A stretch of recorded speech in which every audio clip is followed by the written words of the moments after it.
Pregunta 15. La porción exocrina del páncreas se encarga de generar el jugo pancreático, ya ese sistema digestivo, que contiene agua, bicarbonato de sodio y diversas enzimas digestivas y liberarlo en el intestino delgado. La secreción está regulada por las hormonas generadas a nivel intestinal, las cuales pueden inducir la secreción del jugo pancreático cargado de bicarbonato o de enzimas digestivas.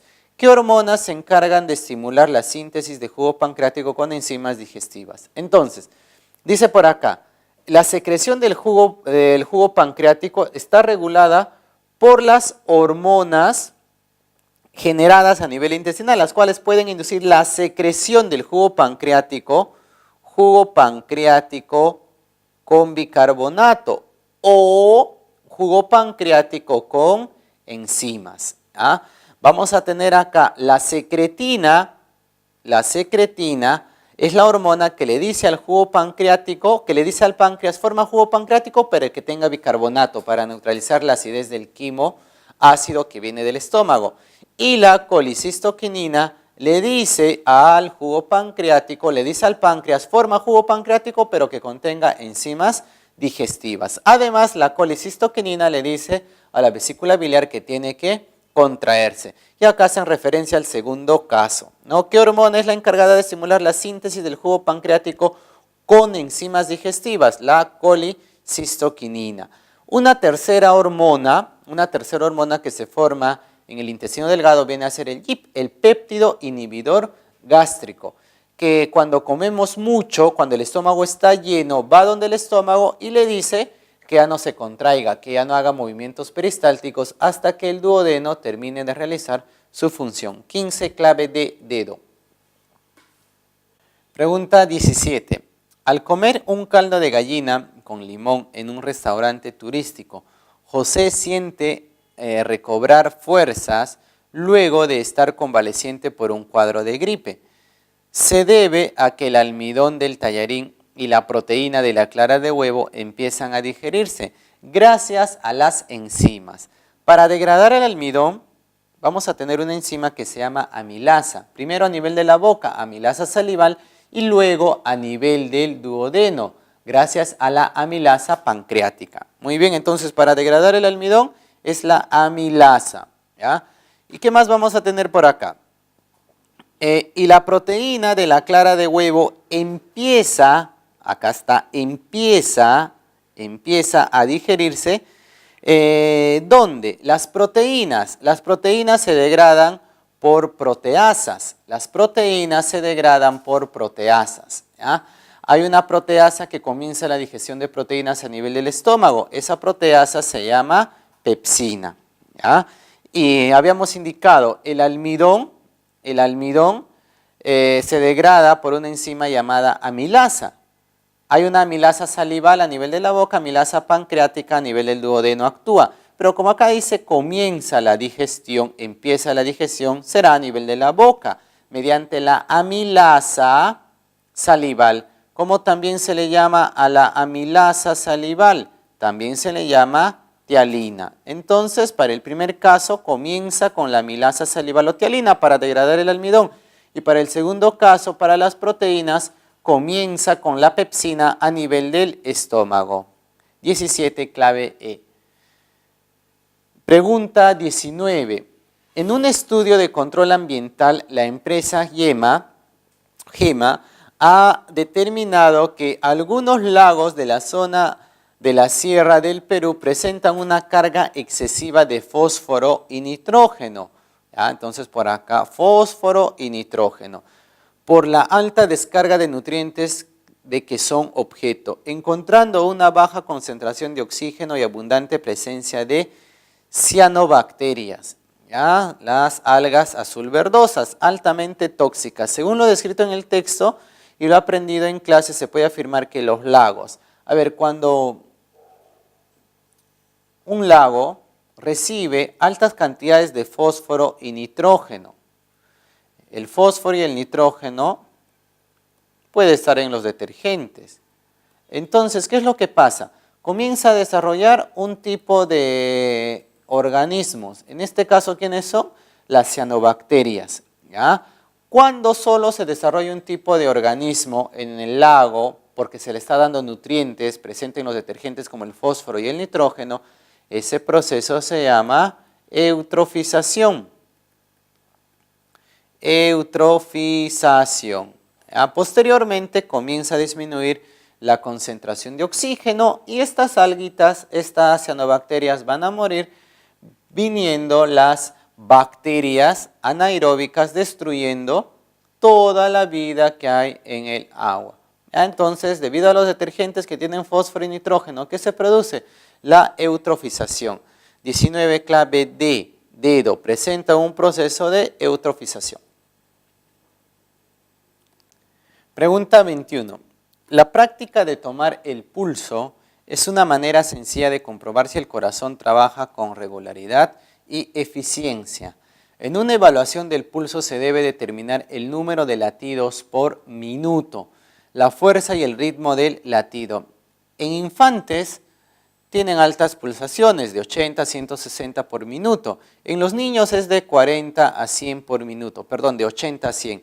Y en los adultos es de 70 a 80 por minuto. Y en ancianos es de 60 o menos por minuto. Su frecuencia se percibe generalmente comprimiendo la cara ventral de la muñeca. ¿Ya? Ahí está el pulso arterial a nivel de la muñeca, que también puede ser a nivel del cuello, a nivel de la ingle, a nivel del brazo, en cualquier parte de nuestro cuerpo donde haya una arteria. El pulso arterial, bueno, nos dice al respecto, indique la alternativa que define el pulso arterial.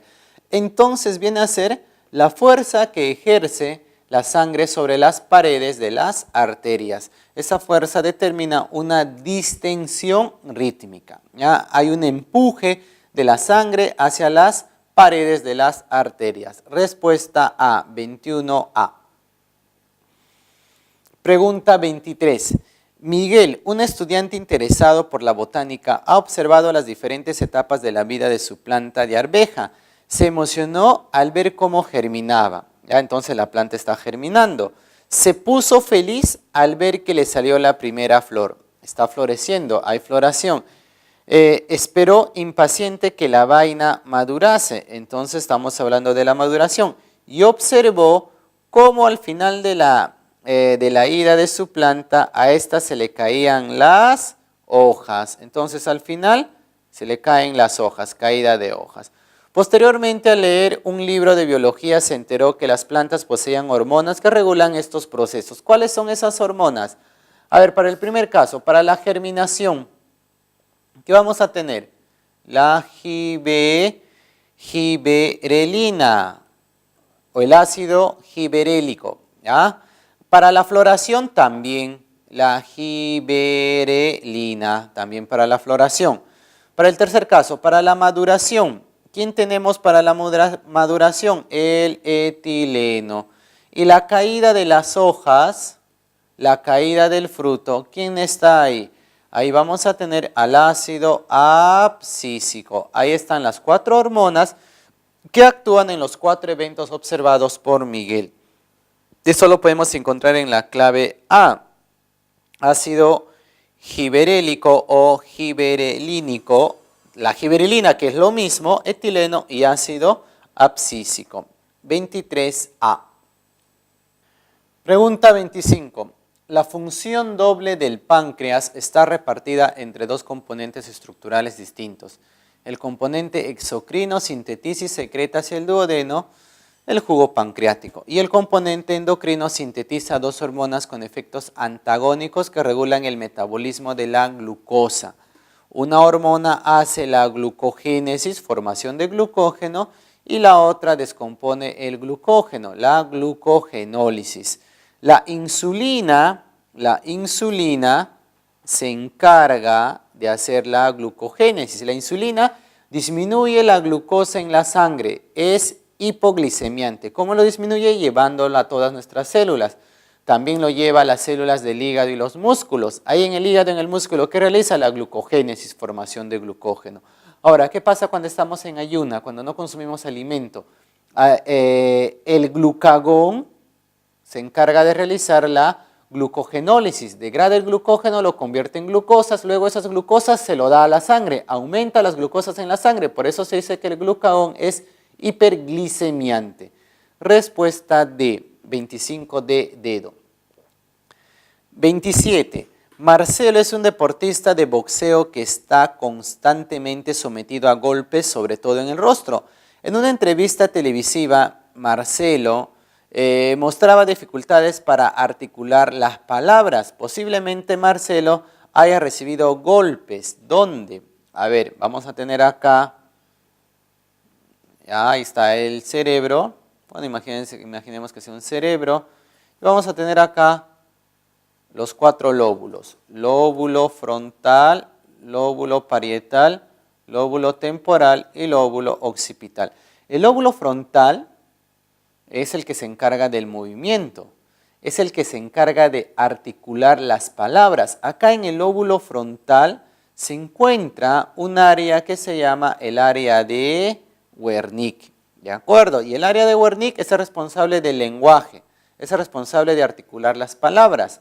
No hay que confundir con el área de Broca es el que está en el lóbulo frontal. No hay que confundir con el otro área, el área de Wernicke.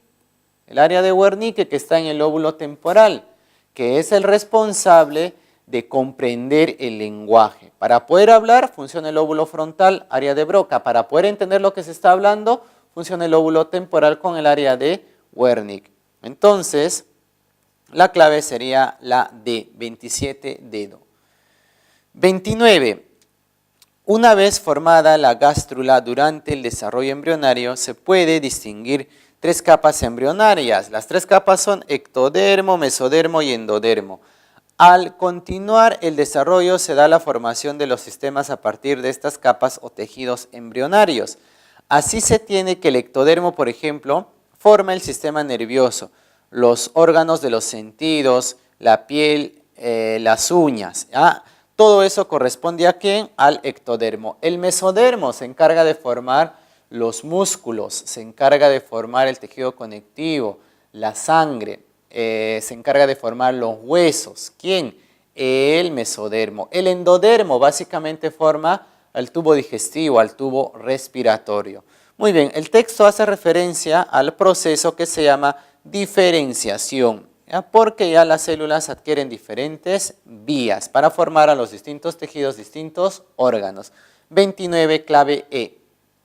Pregunta 31. Gregorio desea cultivar plantas de arveja para realizar estudios de genética. Dichos estudios requieren que él realice cruces de plantas para obtener descendencia. Para lograrlo debe manipular cuidadosamente las flores hermafroditas transportando material. Transporta material desde la flor de una planta progenitora hacia la flor de otra planta progenitora. A ver, vamos a tener acá, ahí está, una plantita que tiene su pistilo. Como es hermafrodita, pistilo es parte femenina. Como es hermafrodita, ¿qué tiene?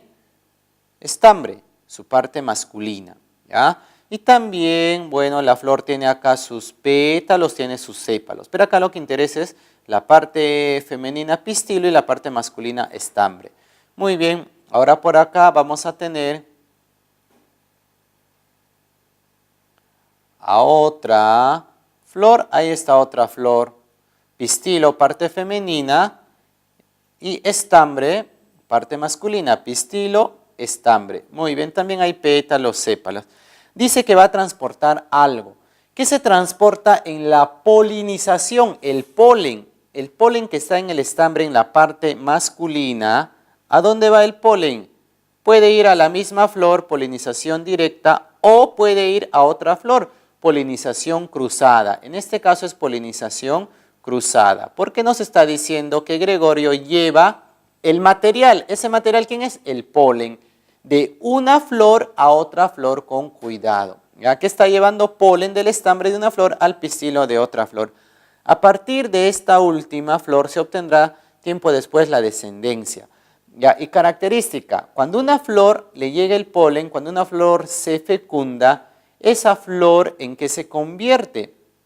Esa flor se convierte en fruto. Entonces, toda la flor se convierte en fruto. Y ese fruto puede tener una semilla o puede tener varias semillas. Acá en este caso nos dice que a partir de la última flor se obtendrá tiempo después la descendencia, es decir, varios individuos. Considerando lo descrito en el texto, coloque verdadero o falso según corresponda. Gregorio transportó polen, ya muy bien, desde el saco polínico, ya muy bien, desde el estambre, desde el saco polínico, hacia la antera de otra flor. Antera viene a ser esta partecita. En el estambre que hay filamento y antera. Filamento y antera. En la antera está el saco polínico. ¿Transportó de masculino a masculino? No, ese es incorrecto. Ya, ponemos por acá, incorrecto. Siguiente dice, la última flor, acá está la segunda flor en la gráfica, se convertirá en una semilla que formará un solo descendiente. No, la flor en qué se convierte en fruto. Ese fruto puede tener una semilla o varias semillas. Entonces la flor no se convierte en semilla, sino en fruto. Incorrecto. Luego dice, Gregorio debe sembrar parte de la última flor para obtener la descendencia, es decir, agarrar parte de una flor, sembrarlo para obtener descendencia. No, este es un proceso natural, que el polen, al llegar acá al pistilo, hace que se forme la semilla y se rodee de un fruto. Eso al caer, es decir, Gregorio no debe hacer nada. Al caer, ¿qué va a salir? Va a salir una nueva plantita. Ya no se debe sembrar parte de la última flor. ¿Ya? Eso es incorrecto. Luego te dice, Gregorio transportó sacos embrionarios desde una flor hacia otra flor. No, ¿qué transportó? La parte femenina, el grano de polen, y no la parte femenina, que es el saco embrionario. Transportó la parte masculina, el grano de polen, y no la parte femenina, que es el saco embrionario que se encuentra dentro del óvulo. ¿Ya? Entonces, incorrecto. La última dice, ¿la última flor formará un solo fruto? Claro que sí. ¿De la cual se obtendrán varios descendientes? Claro que sí. Verdadero. Entonces, la clave es la E, 31E. 33. Marita realizó un experimento en el cual notó que al agregar agua coloreada de azul a su florero, esta ascendió pintando las flores blancas que tenía de color azul. Entonces, el agua que debe llegar a las hojas, a las flores, va a tener un pigmento, va a tener color azul, que asciende por un vaso que se llama. ¿Cómo se llama ese vaso? Eso es lo que nos preguntan, ¿no? Trató de recordar a través de qué sistema de conducción este fenómeno ocurrió. ¿Y cuál será la respuesta? A través de un vaso conductor llamado xilema, que transporta la savia bruta que tiene agua y sales minerales desde la raíz hasta la hoja, hasta la flor. Mientras que el floema transporta la savia elaborada, azúcares, hormonas, aminoácidos, ácidos grasos desde la hoja, donde se forma por fotosíntesis, hacia distintas partes de la planta. 33, clave C.